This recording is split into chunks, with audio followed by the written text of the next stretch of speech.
বা ও হুটহাট করে রুমের ভিতরে ঢুকে যায়, রুমে ঢোকার আগে নক করতে হয় না, এটা তো সে জানে না। তারপরে এই যে দেখলো যে আপনাদের বৌমার তাওয়াল নিয়ে এসে গোসল করে, এইটা কি? এটা কোনো কথা? অন্যের ওয়াশরুম ইউজ করে। আর ওর মগে যে চা খেয়েছে সেটা বলো। হ্যাঁ, এই যে আমার শালির মগে সে চা খায় কেন?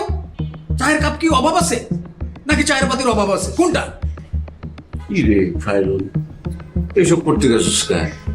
হ্যাঁ, বাবা আমি তো বুঝি নাই, আমরা তো গ্রামে একই গামছা সবাই ব্যবহার করি, একই গ্লাসে পানি খাই। এখানে যে সবার সবকিছু আলাদা, সবাই যে ভেতরে ভেতরে এত আলাদা। গ্রাম আর শহর আলাদা, পার্থক্য বুঝতে হবে। এটা কি গ্রাম পাইছস?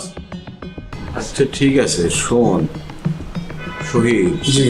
ও তো আগে কোনোদিন ঢাকা শহরে আসে নাই, বলে গ্রামীণ জীবন আর নাগরিক জীবনের যে পার্থক্য এটাও বুঝতে পারে নাই। এটা ওর বোঝার ভুল।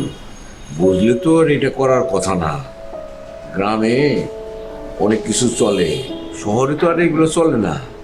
এখানে প্রত্যেকের আলাদা ব্যক্তি জীবন আছে, স্বাতন্ত্র্য বজায় রেখে চলে তারা। তো সেই অনুযায়ী তো আমরা আসছি, আমাদেরকে ওইভাবে চলতে হবে।